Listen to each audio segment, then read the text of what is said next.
Welcome to A Founder's Life. I'm your host, Leo Gestetner. On this show, we dive into the real stories behind the highs and lows of entrepreneurship and how we pursue a more balanced and meaningful life along the way. This podcast is sponsored by Thanks, helping founders like us scale with reliable remote talent. Now, I'm excited today to be joined by Meredith Hirsh. Meredith, thank you for joining us. Would you like to introduce yourself? I'm Meredith Hirsh. You did a great job introducing my name, and it's Hirsh for at the end when everybody wants to know how to reach me. I am the CEO of the Hirsh Center for Arthritis and Sports Medicine. We are an independent medical practice in Delray Beach, Florida, which is in Palm Beach County. We started our practice in 2007. I always wanted to own my own business, but I never thought it would be in medicine. Mom and dad are both in healthcare. My dad's a doctor. My mom's a social worker. My brother is a dermatologist. I married a doctor, and I ran as far away from medicine as I could. And my husband was working for a rheumatology practice right after fellowship. And it was about 4 years in, and he was offered partnership. And it was a different type of partnership than he had anticipated. We had just had our third child. We had a great big mortgage, and he was going to be paid less as a partner than he was paid as an associate. He was the busiest physician at the time. And I looked at him and I'm like, we have to start our own practice. And he is such a doctor. He is not a business person. And so we went and I rented space actually from a podiatrist at the time, which was outside of our non-compete area. And I negotiated our contracts. I hired the staff that we needed and I set everything up. And I thought, he's fine in D&D, and now I'm going off on my own again. I got a call about 6 months later from LPN, our licensed practical nurse, who is still working for us to this day. And she said, Meredith, would you consider managing us? And I said, why? She said, well, the other two people at the time, their names were Becky and Tracy. And she said, well, Becky and Tracy are off. I go, why are they off? And she said, well, Dr. Hirsh gave them both the day off, so I'm doing this all by myself. I said, I will be there. And I always say, if people don't like me, blame Elizabeth. She's the reason why I am now the CEO of our medical practice. So we have about 60 employees. We have several doctors, a few APPs that work for us. And I also have my own podcast called Working Healthcare. I got involved in that because I'm very passionate about the advocacy side of medicine, helping doctors, helping patients. And I always say, if you help doctors practice medicine, you will help patients and vice versa. I also teach at Florida Atlantic University. I teach medical business management, and this is going to be my 8th and final year teaching at FAU. I actually just resigned from that post last week. So I think this is the first time I'm actually airing that out loud. And I have a consulting company called Hirsh Healthcare Solutions. And I pick the programs and the opportunities that I think bring value most to me and that I enjoy, and I feel that I can help the doctors in which I consult. So that's a lot. Wow, that is. And you were saying you get people, the advantage of your podcast is you do it in person in Miami. So especially in the winters, people like to come visit you. I know. So I have probably about 60% of my guests who are in person. And I even have a friend of mine who's going to be a guest. He lives out in the San Francisco area and he happens to be at a conference in Orlando. And he's like, heck, I'll fly down for the day. We can do it in person. And I asked you where you were and you told me Portugal. And I'm like, well, that might be a good excuse, Leo, to go to Portugal. Perfect. I haven't used the in-person podcast studio, but literally opposite me is a hotel with a whole co-work. They've got podcast studio in there. That would be fun. I would love that. I was in Portugal, in Porto, and Lisbon back in November. I'm very happy to go back. Perfect. Well, we'll do the next podcast here. And tell me a little more about your journey. So you said what the main business you do now is, but tell us a bit about the journey that got you to where you are. So a big defining moment in my life was when I got married at 21. And I never in a million years thought that I would get married that young. I didn't even know if I wanted to get married, actually. I was planning to go to law school after college. I was at the University of Florida, and I met this boy who's now my husband, and he asked me out on a date, and I said no. and he worked really hard to get me out on a date. And he said, "Why?" I said, "Because you are my dad's ideal person for me. I'm 19 years old. This is not what I'm aiming for." And he was in medical school. He was from Miami. He was Jewish. Those were my dad's three criteria. And we did eventually go out on a date, and I thought he was coming over to break up with me 3 days before my LSAT, and instead he asked me to marry him. I didn't answer him right away. I was hesitant. I knew that we were going our separate ways. He was doing his residency and I was going to law school. I was like, "Can't I just meet you in a few years? Can I meet you when I'm done with my journey?" And I did say yes. And almost 30 years later, it really was the best decision I made. But that started my journey into what the hell am I going to do? So we went up to Chicago. He started his training in Chicago. I had dreams of where I was going to law school. I since took the LSAT 3 times thinking I was going back to law school, and I worked in advertising. My background degree is advertising in the College of Journalism. My first client, and I should have known that, was Abbott Laboratories, and I should have known that was my trajectory into healthcare. We moved shortly thereafter back down to Miami, and I didn't want to go to law school anymore. I didn't know what I wanted to do. I actually taught high school English and journalism for a couple of years in Miami. If you ever saw Dangerous Minds with Michelle Pfeiffer, I'm not blonde. I don't look like her, but man, that was the experience I had. So I taught for a couple of years. I realized I did not like the bureaucracy of the fourth largest school system in the country. And I went back into corporate America and I worked for the Tribune Company and I did online advertising for recruitment advertising. And then I got pregnant and had a baby. And my mom worked my entire life. She, at one point, we lived in a different town than which my mom worked. She was only home on the weekends. I always had a live-in housekeeper, nanny, whatever you want to call her. My stepfather was around. My parents divorced when I was really young. And I had my brother, who was my partner in crime, who's 2.5 years younger. And he and I were each other's best friends because I moved 13 times. I lived in 13 houses before I started high school. And my mom was very dedicated to her career her entire life until she died. And I didn't want to not see my kids. I wanted to be around for them. I didn't want that. I know I'm a very driven person, but I had to figure out a happy medium between what am I doing with my career and how am I raising these children. And my husband at the time, and still is my husband. But at the time, he was in his chief medical medicine residency position. So he did 3 years of internal medicine. He took a year as chief resident, and then he was doing his fellowship. And I looked at him and I said, "Listen, I'm the primary breadwinner." And we had a mortgage at the time, and we had a kid. And I said, we can both be 5% parents, or I'll stay at home and you go do your thing, but you're going to have to moonlight.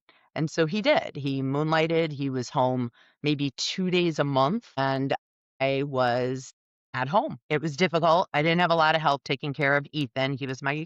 He's now my oldest. I have 3 kids, and I don't think I'm a really good stay-at-home mom. I love my kid, but I love my children in bits and pieces, because I think I love everything in bits and pieces. I get very bored, and I like to do a lot of different things and move around, and I believe in quality over quantity. And so I ended up having a second child right after. I wanted my kids to be close in age. I went back and got my mortgage brokerage license because my dad had left medicine and became a hard equity private lender. And at one point, he was the largest hard equity private lender in the state of Florida. And I became a mortgage broker to help and to make extra money. And what I did was when he foreclosed on a property, I went in and flipped it. I was like the original HGTV girl, except I wasn't on TV. And I would go in and renovate the house and sell it. And I received the commission. So that's what I did for a little while until we bring it into my husband realizing that he could not stay at the medical practice that he was at. I think I just Uh, wrapped in my whole journey, didn't I, Leo? Perfect. I think you did. I mean, Absolutely perfect. And so you said on the family side, you've got 3 kids now. I do. All boys? All boys, a lot of testosterone in my house, all boys. But my youngest is 19.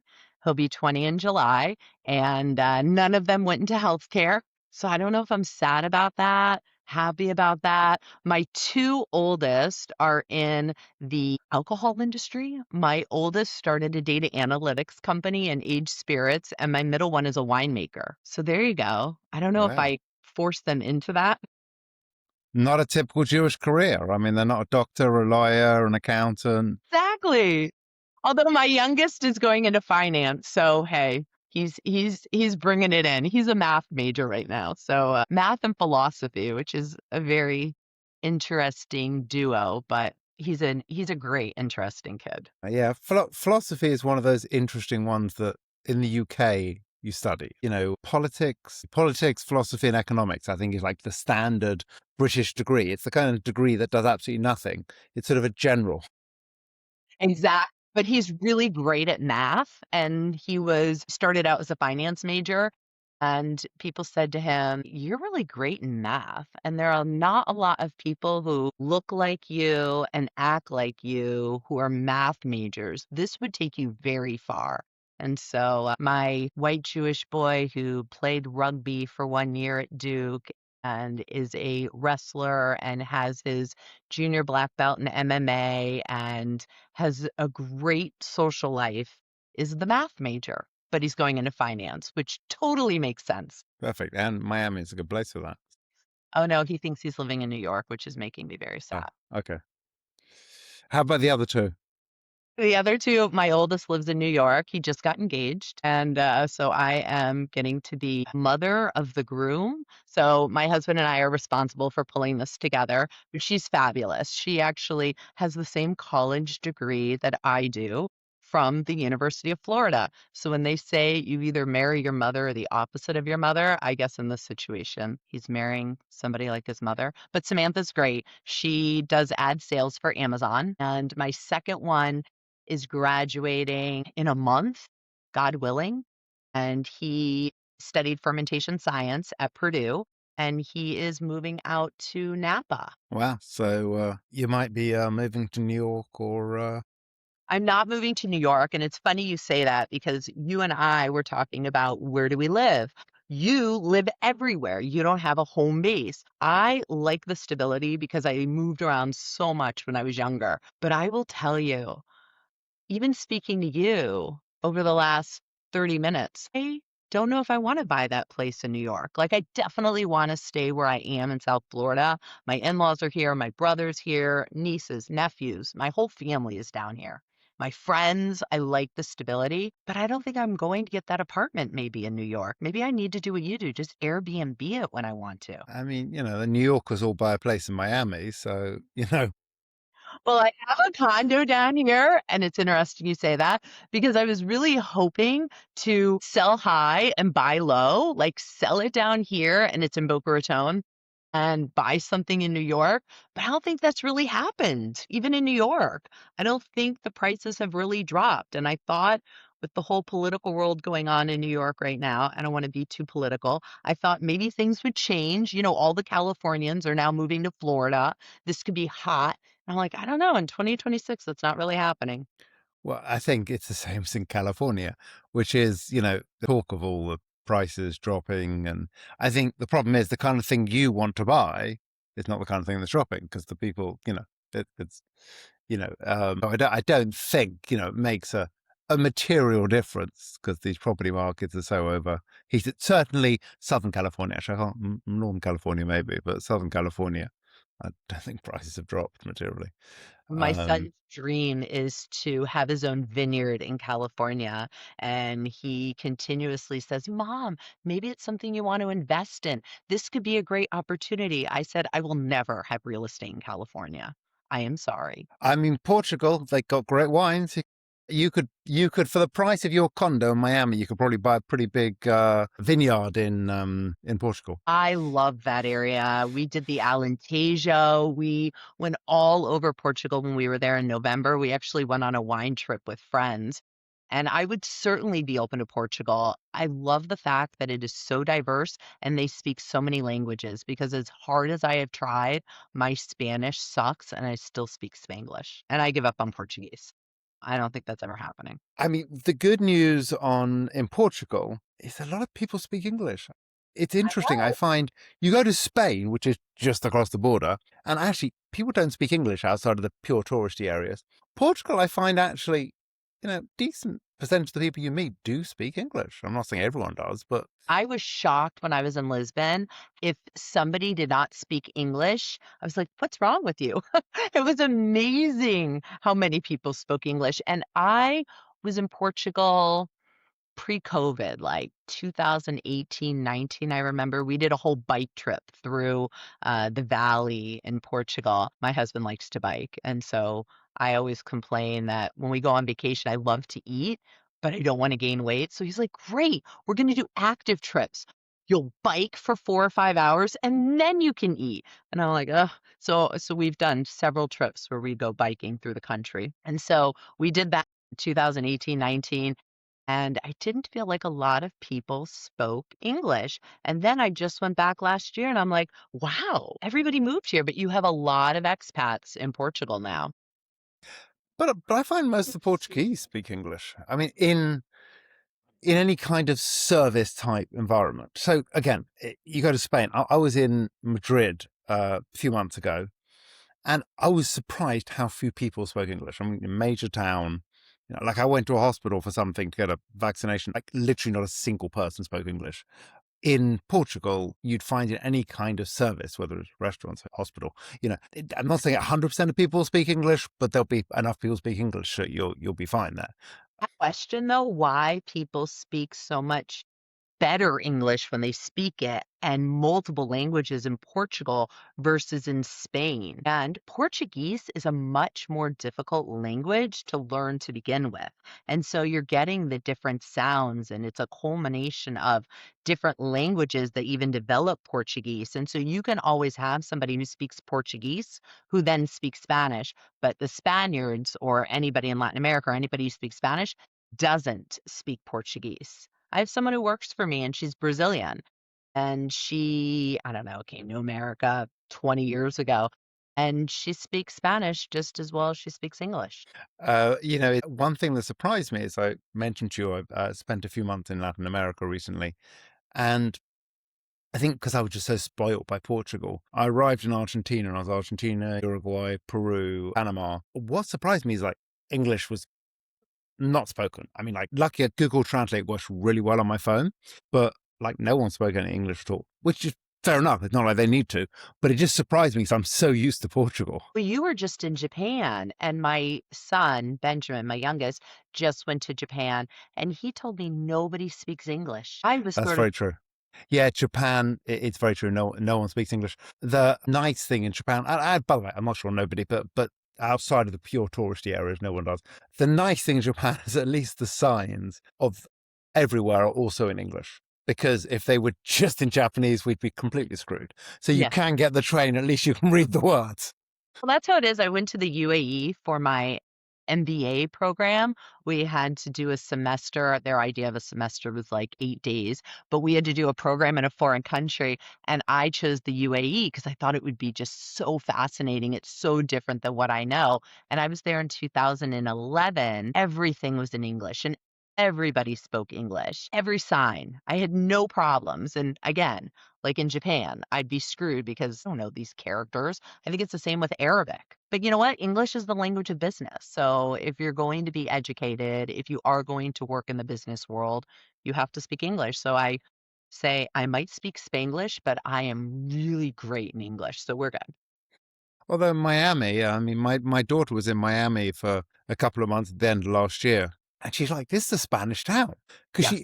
you don't see that in LA. Because in LA, yes, there's a lot of people whose first language is Spanish. But to be honest, they're not mixing it. It's more the workers. Whereas in Miami, the Spanish speakers are middle class, whatever word is used for that in America. They're the same as us. You meet them everywhere. So it really is a Spanish town where well, Well, my daughter was like, she went to some places where they didn't speak English. I know, all of the time. I stop at gas stations, like, before we had Google Maps, and I would ask for directions, and I would have to ask in Spanish, and hopefully I would be able to understand what they had to say. But that's always been this way, I think, in Miami. I am a native from Miami. I was born in North Miami Beach. My husband was born in Miami. In fact, my kids are third generation. My father-in-law was born in Miami, and his father was in World War I, and the family was from Chicago, and when he came back from the war, he did not wanna go back to Chicago, he wanted to go down to Miami, and so my family's been here for well over 100 years. So it wasn't always like that, but when we moved from Chicago down to Miami and I was working in the advertising world, I wanted to work for the Miami Herald, and I could not get a job because I was not bilingual. So you can't even as Right. a native or somebody who speaks English really well get a job in Miami if you're not bilingual. Fair enough. Health. Talk to us about like what health means to you. And health, I always like to think of, it could be nutrition, could be fitness, can be sleep, mental health. Sort of, how does health look for you? Well, I did yoga yesterday. I actually ran a whole yoga session for my 23-year-old and for my husband. I'm always focused on my health, and it's been a journey for me my entire life. I was always a little chunky, or I would go up and down in weight when I was a child. I was active. I played varsity tennis. I was a skier, but I was always, I'd say, probably 30 pounds over my ideal body weight. And when I had my first child at 25, Ethan, I did not want to be a fat mom. I was like, I don't want people to look at me and say, yeah, you look like that because you're a I wanted to feel good. I had the worst back pain I ever had in my life when I was pregnant, and I never wanted to feel that way again. So I lost 74 pounds. I gained 38 pregnant and I lost 74. I actually started working for Weight Watchers because that's how I lost it. And I wanted it to be this all consuming part of my life on how to eat healthy, how to exercise. In fact, when I had my second son, I exercised until I was 7.5 months pregnant.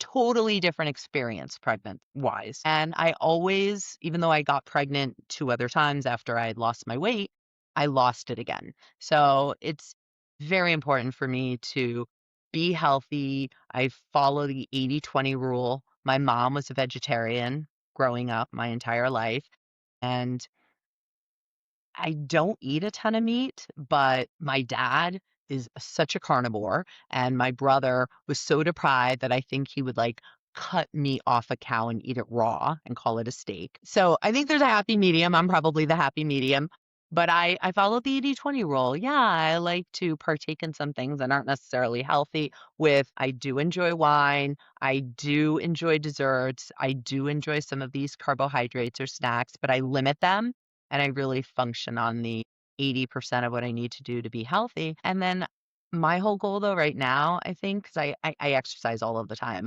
I do weights, I'll do cardio, the yoga. I started incorporating yoga again about 6 months ago. And I feel better. It helps me mentally. I think of it more as not a power yoga session. That's not what I do, but more of a whole mindfulness approach. I meditate. I don't meditate as often as I should, but I learned how to meditate about 10 years ago, and I try to incorporate that as well. I need to provide a little bit more grace in my life to myself. So I feel like taking time aside to do yoga or to meditate is something I do for me. I think that's important. It's doing something for you. And I think I should probably be doing yoga. It's the one thing I don't do. I run 4 times a week. I weightlift 3 times a week, but yoga would be good for me. But Good for stretching, right? You're probably tight like most men. Good for stretching. yeah, I'm sitting down thinking my back would like me to go have a walk, but and talk a little bit about what you like to do for fun. So I went to my last exam, my last internal medicine exam, and my doctor said, Meredith, you need a hobby. And I said, I have a hobby.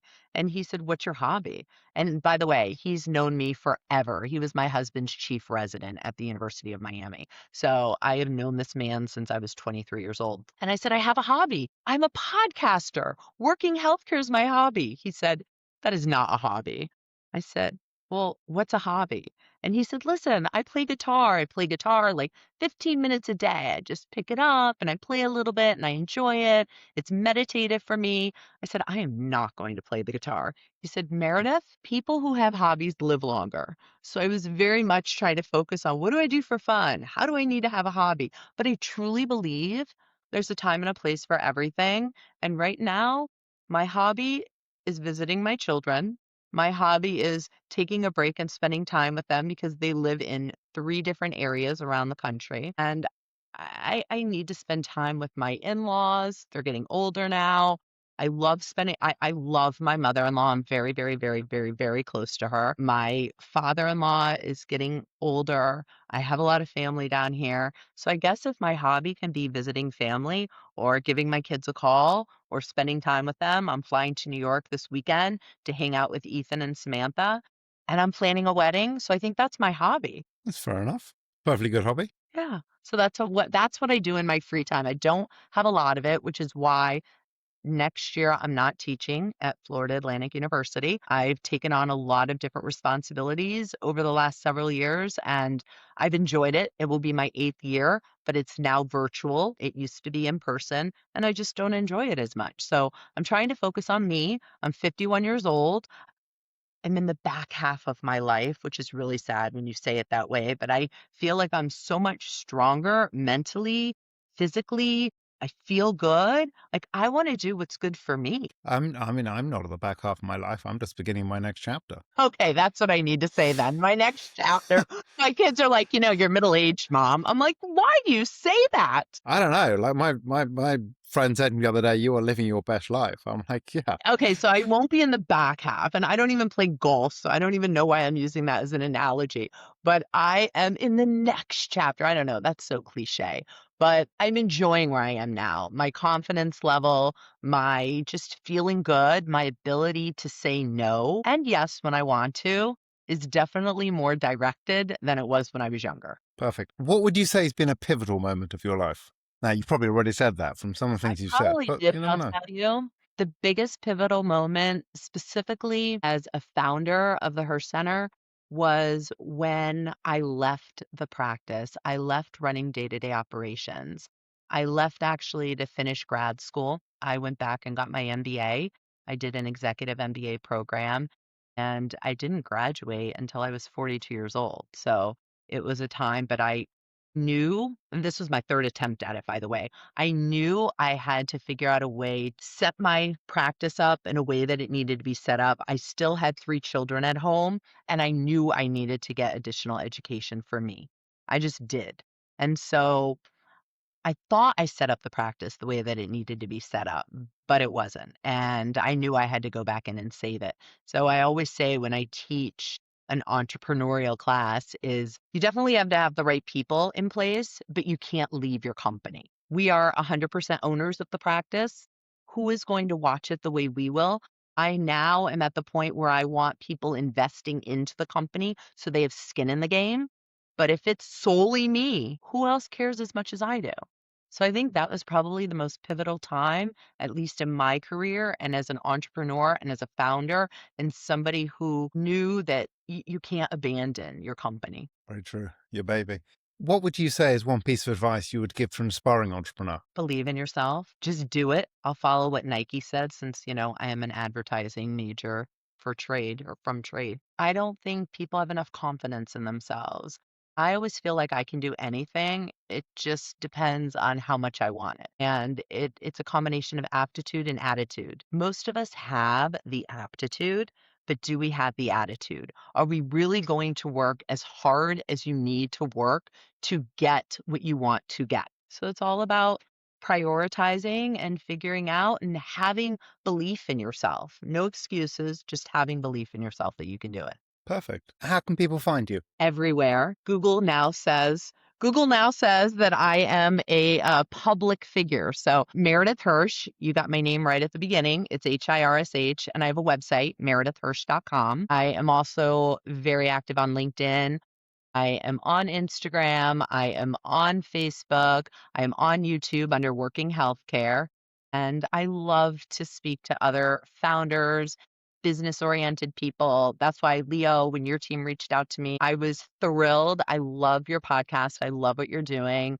I love everything all about this. So thank you for bringing me on. Well, thank you for joining us. And thank you for listening to today's episode. If you enjoyed the conversation, don't forget to subscribe to the channel, tell your friends, and please leave a review.